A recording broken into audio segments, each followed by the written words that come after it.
नमस्कार, अपना उत्तराखंड के इस वक्त के बुलेटिन के साथ मैं हूं अनुपम। प्रदेश की हर छोटी बड़ी खबरों को लेकर के चुनाव से ठीक पहले प्रधानमंत्री नरेंद्र मोदी का दूसरा उत्तराखंड दौरा होने वाला है। प्रधानमंत्री 5 नवंबर को केदारनाथ आ रहे हैं। 6 नवंबर को केदारनाथ धाम के कपाट शीतकाल के लिए बंद हो जाएंगे। इससे पहले पीएम बाबा केदार के दर्शन करेंगे। 5 नवंबर को पीएम केदारनाथ में आदिगुरु शंकराचार्य की मूर्ति का लोकार्पण भी कर सकते हैं।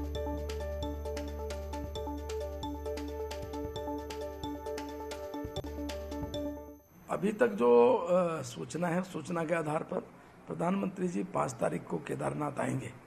पहले हम लोगों ने एक पब्लिक मीटिंग के बारे में भी विचार कर रहे थे, लेकिन संभवतः 5 तारीख, चूँकि 4 तारीख की दीपावली है और 5 तारीख को सुबह इस प्रकार का कार्यक्रम की संभावना नहीं लगती, तो जो अभी तक सूचना है, सूचना के आधार पर प्रधानमंत्री जी केदारनाथ जाएंगे। वहीं प्रधानमंत्री के दौरे से पहले 29 और 30 नवंबर को केंद्रीय गृह मंत्री अमित शाह भी उत्तराखंड के दौरे पर आ रहे हैं। इस दौरान गृह मंत्री की राज्य सरकार की महत्वपूर्ण योजना मुख्यमंत्री घसियारी कल्याण योजना को लॉन्च करेंगे। राज्य सरकार का मानना है कि इस योजना के तहत पशुपालन व्यवसाय से जुड़ी करीब 5 लाख महिलाओं को चारे के लिए जंगल जाने से मुक्ति मिल जाएगी। सरकार पशुओं के लिए पौष्टिक आहार ब्लॉक स्तर पर महिलाओं को उपलब्ध कराएगी।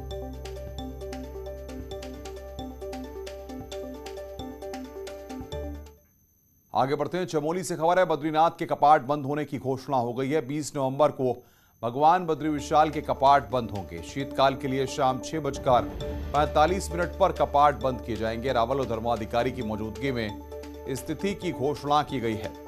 तो बद्रीनाथ के कपाट 20 नवंबर को बंद होंगे। शीतकाल के लिए बंद किए जाएंगे कपाट।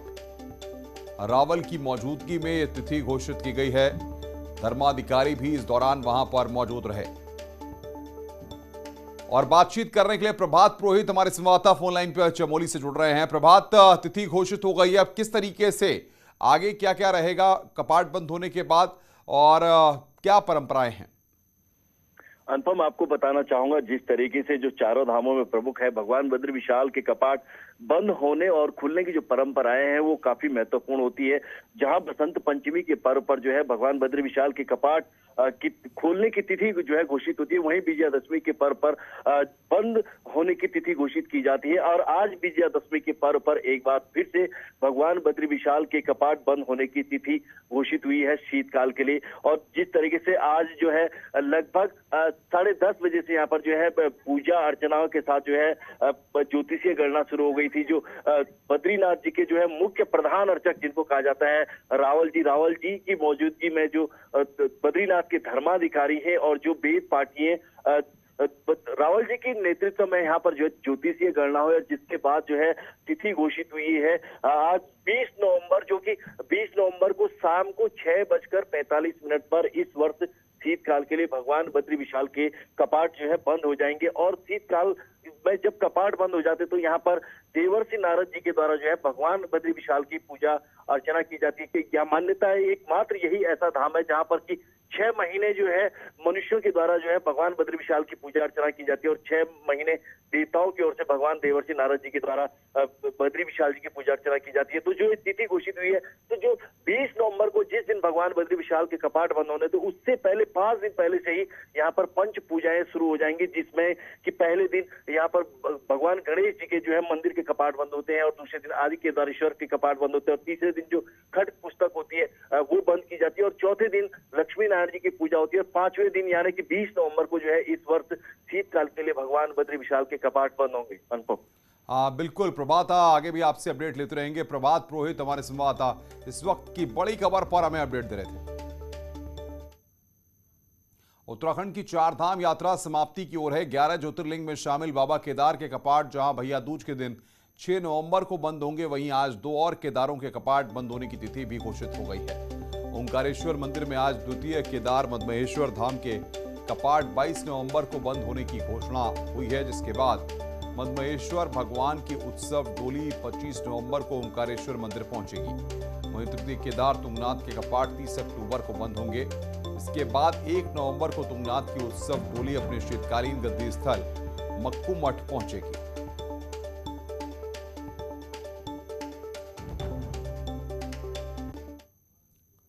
पेट्रोल डीजल की बढ़ती कीमतों और उसके कारण खाद्य पदार्थों के बढ़ते दाम से जनता को रिलीफ देने के लिए सरकार विचार कर रही है। इसके लिए सरकार पेट्रोल और डीजल पर लगने वाले वैट को कम कर सकती है। बीजेपी प्रदेश अध्यक्ष मदन कौशिक ने इसके संकेत दिए हैं। हालांकि उन्होंने विपक्ष पर तंज कसते हुए कहा कि कांग्रेस शासित राज्यों की अपेक्षा उत्तराखंड में महंगाई फिर भी कम है। उत्तराखंड में पेट्रोल की कीमत प्रति लीटर 100 रुपए के पार पहुंच गई है। इसके चलते सब्जी जैसी जरूरी चीजों की कीमत आसमान छूने लगी है। शुक्रवार को उत्तराखंड में टमाटर 80 रुपए तो प्याज 50 रुपए किलो पर पहुंच गया था।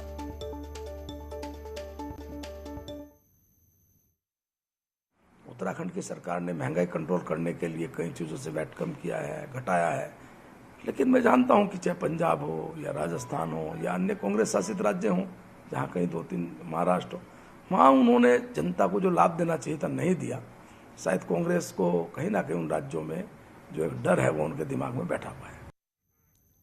बरेली से खबर है, जहां पर उत्तराखंड की कैबिनेट मंत्री ने फूलों की होली खेली। वनखंडी नाथ मंदिर में खेली गई होली में रेखा आर्य के पति गिरधारी भी शामिल हुए। होली के दौरान गप्पू गिरधारी गोपी बने नजर आए। वहीं रेखा आर्य का वीडियो जमकर वायरल हो रहा है। अब हमारी जो सखी बनी है ना,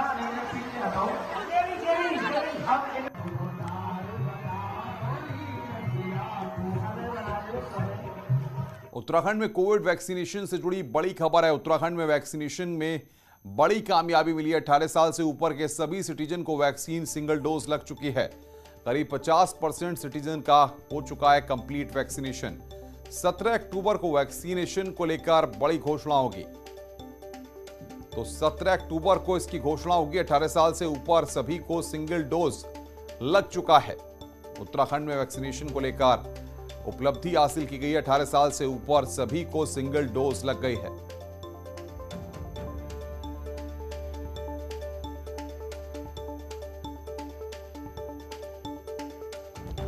पिथौरागढ़ से खबर है, जहां पर पेयजल मंत्री की फ्लीट में चल रही एक इनोवा कार दुर्घटनाग्रस्त हो गई। बताया जा रहा है कि डीडीहाट से जौलजीबी होते हुए ब्रह्म एक कार्यक्रम में जाने के दौरान गाड़ी का ब्रेक फेल हो गया। कार में पेयजल मंत्री बिशन सिंह चुफाल का निजी स्टाफ भी मौजूद था। हालांकि एक बड़ा हादसा होते होते टल गया।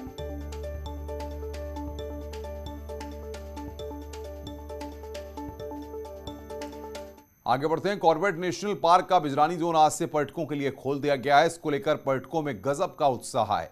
देखिए रिपोर्ट। पर्यटकों के बीच लोकप्रिय कॉर्बेट का बिजरानी जोन शुक्रवार से पर्यटकों के लिए खुल गया।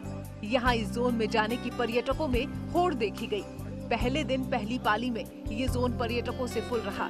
पर्यटक यहां बाघ देखने का रोमांच महसूस करना चाहते हैं।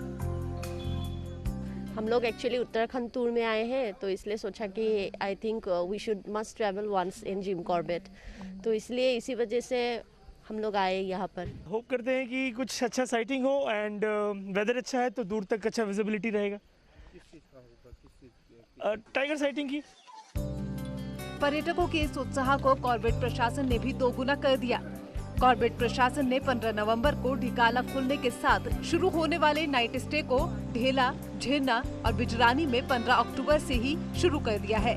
हालांकि ढिकाला अपने पूर्व निर्धारित समय पर 15 नवंबर को ही खोला जाएगा।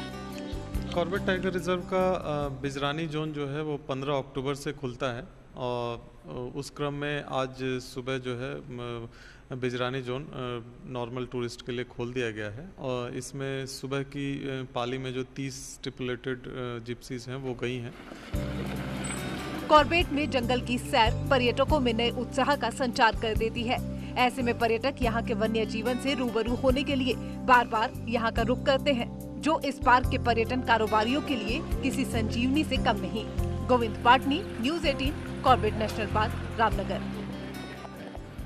कॉर्बेट नेशनल पार्क का बिजरानी जोन तो खुल गया, लेकिन सुबह की पहली पाली में गए पर्यटकों को हाथी और बाघ देखने को नहीं मिले। हालांकि पर्यटक और जानवरों को देखकर खुश नजर आए। कॉर्बेट नेशनल पार्क का बिजरानी जोन आज से पर्यटकों के लिए खोल दिया गया। पहले दिन काफ़ी पर्यटकों में उत्साह दिखा।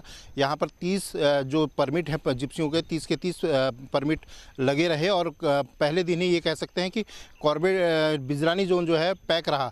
यहाँ हमारे साथ कुछ लोग मौजूद हैं जो बिजरानी घूमने के बाद कैंपस में अभी पहुँचे हैं।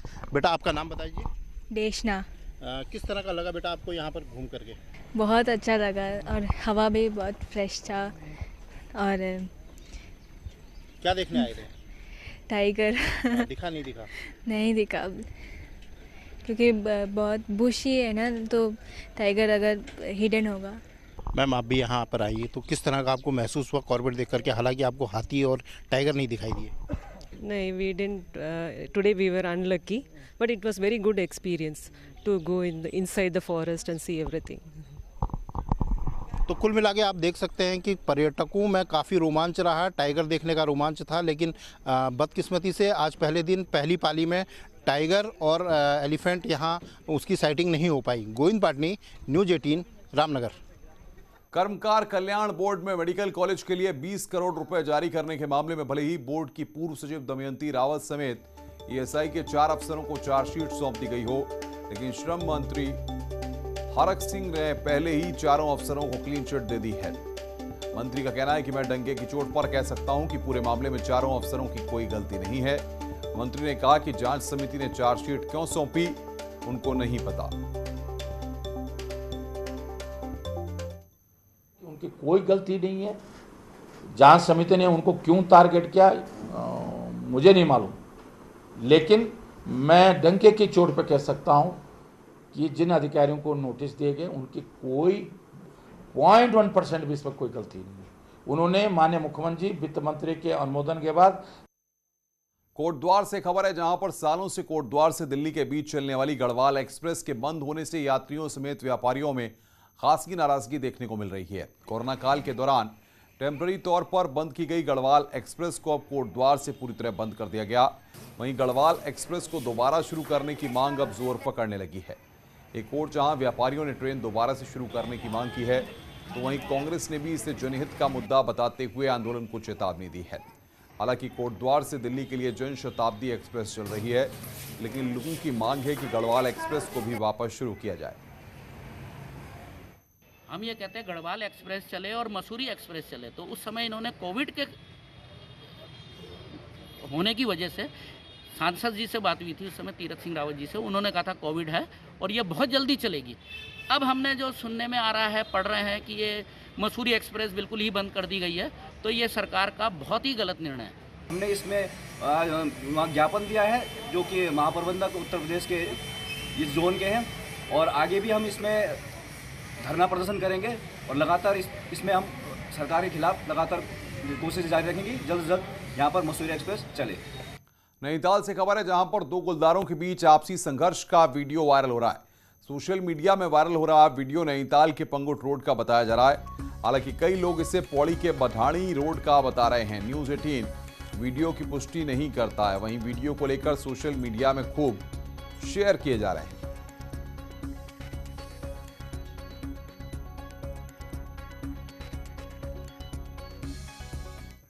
कामयाबी की कोई भी कहानी एक दिन में मुकम्मल नहीं होती, लेकिन ईमानदारी, लगन और सच्चा संघर्ष हो तो सफलता की कहानी एक दिन पूरी जरूर होती है। देश में श्वेत क्रांति यानी दूध क्रांति लाने वाले अमूल का सफर गुजरात के सिर्फ 2 गांव से शुरू हुआ था। 75 साल का हो चुका अमूल भी पूरे देश के साथ साथ आजादी का अमृत महोत्सव की खुशियां मना रहा है। आइए आपको रूबरू कराते हैं अमूल की सफलता के सुनहरे इतिहास से।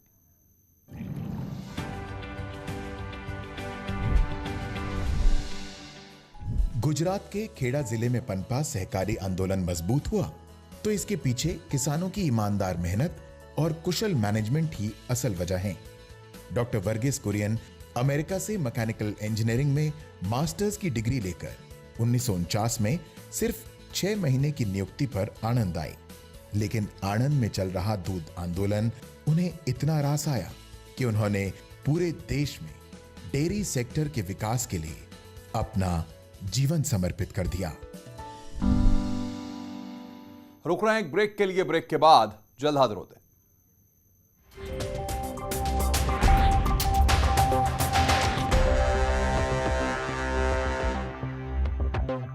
जीवन पूरी तरीके से त्रस्त हो गया है।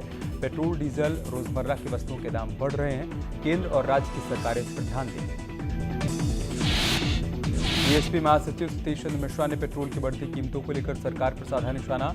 यूपी में भी पेट्रोल का शतक पूरा हो गया है और सरकार मूक दर्शक बनी हुई है। किसानों से मुलाकात कर राकेश टिकैत ने किसानों में भरा जोश और साथ ही राकेश टिकैत ने सरकार पर साधा निशाना। बोले देश के हालात खराब हैं, जब तक मंत्री की गिरफ्तारी नहीं होगी आंदोलन चलता रहेगा। कैबिनेट मंत्री अनिल राजभर ने अखिलेश यादव और शिवपाल यादव की यात्राओं पर साधा निशाना। बोले जिन लोगों से अपना परिवार नहीं संभल रहा है वो उत्तर प्रदेश क्या संभालेंगे। उत्तराखंड की कैबिनेट मंत्री रेखा आर्या ने यशपाल आर्य पर साधा निशाना। बीजेपी को किसी के जाने से फर्क नहीं पड़ता, यशपाल आर्य अपने निजी स्वार्थ के लिए कांग्रेस में शामिल हुए। अखाड़ा परिषद के राष्ट्रीय महामंत्री महंत हरिगिरी का बयान, 25 अक्टूबर को अखाड़ा के राष्ट्रीय अध्यक्ष का होगा चुनाव। सीतापुर में प्राइवेट बस ने 22 सवारों को मारी टक्कर, हादसे में मासूम बच्चे की मौके पर ही मौत।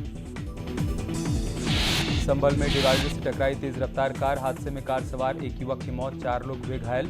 घायलों को इलाज के लिए हायर सेंटर रेफर किया गया। गोरखपुर में एक जर्जर मकान के छत का प्लास्टर टूटकर अचानक नीचे गिरा, मकान में सो रही महिला की मौत। हरिद्वार में रैपिड मोल्डिंग फैक्ट्री में लगी आग, लाखों का सामान जलकर राख, आग पर पाया गया काबू। पीलीभीत की बीसलपुर तहसील में अचानक जनरेटर में लगी आग, स्थानीय लोगों ने किसी तरीके से आग पर काबू पाया। कासगंज में काली नदी में एक ही परिवार के 5 लोग डूबे, नदी में डूबने से 2 लोगों की मौत, 3 लोगों का रेस्क्यू किया गया। सिद्धार्थनगर में सफाई कर्मियों ने मांगों को लेकर प्रदर्शन किया, सफाई कर्मियों ने समय पर वेतन नहीं मिलने का आरोप लगाया। घर में घुसकर मारपीट करने वाले 6 आरोपी गिरफ्तार, कब्जे से तमंचा और कारतूस बरामद।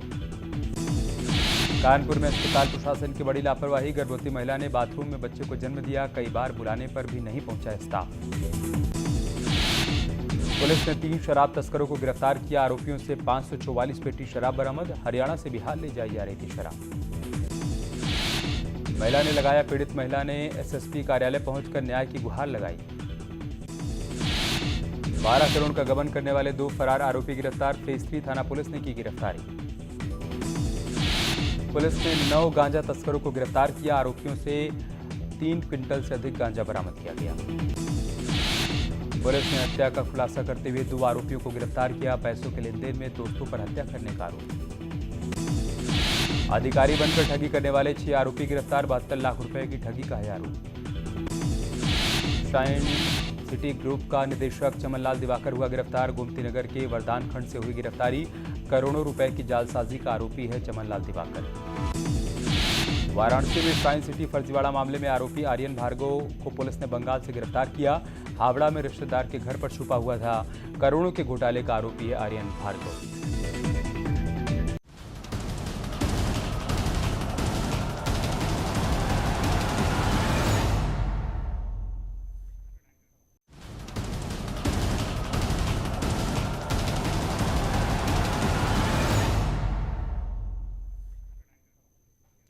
नमस्कार, स्वागत है आपका। चलिए तेज रफ्तार के साथ देखते हैं उत्तर प्रदेश और उत्तराखंड की हर छोटी बड़ी खबर। शुक्रवार को पूरे देश में विजयदशमी का त्यौहार मनाया जाएगा। गोरखपुर में होने वाले विशेष कार्यक्रम में सीएम योगी होंगे शामिल। शुक्रवार को गोरखपीठाधीश्वर योगी आदित्यनाथ विशेष रूप धारण करेंगे, सीएम योगी का राजा की तरह स्वागत होगा। गोरखपुर में दोपहर 12 बजे के बाद तिलकोत्सव का कार्यक्रम होगा आयोजित, नाथ संप्रदाय के साधु सीएम योगी को तिलक लगाएंगे। नवरात्रि के महानवमी पर गोरखपुर में सीएम योगी ने की कन्या पूजा, 51 कन्याओं को अपने हाथों से करवाया भोजन, कहा यूपी में सुरक्षित हैं बेटियां।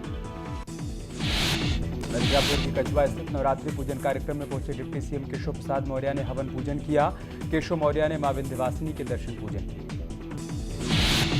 शुक्रवार को उप मुख्यमंत्री केशव प्रसाद मौर्य गाजीपुर पहुंच रहे हैं, जहां केशव प्रसाद मौर्य सिद्धपीठ हथियाराम मठ में विजयदशमी के मौके पर आयोजित कार्यक्रम में होंगे शामिल।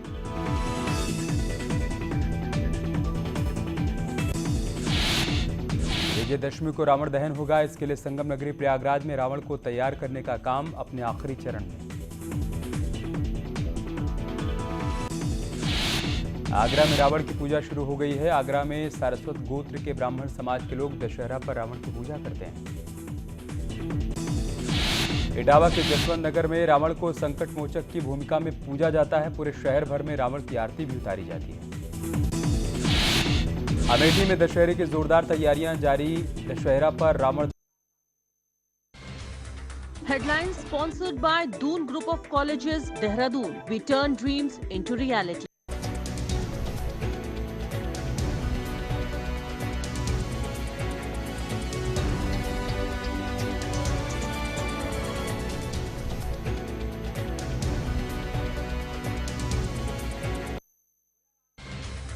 Headlines sponsored by Doon Group of Colleges, Dehradun. We turn dreams into reality.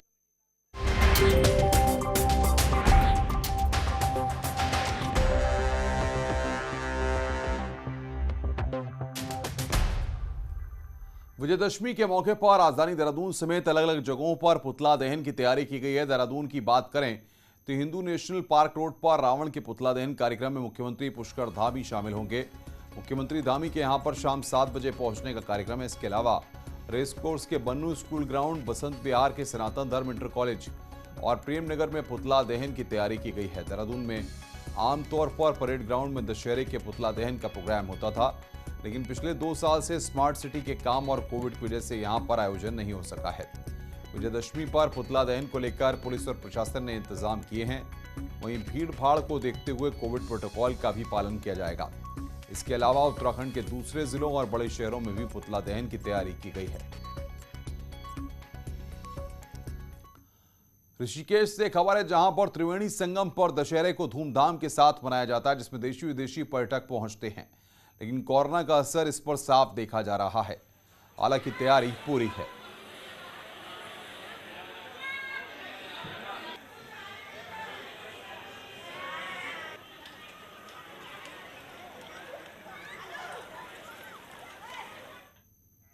खबरों का सिलसिला लगातार जारी है। फिलहाल इस बुलेटिन में इतना ही। नमस्कार।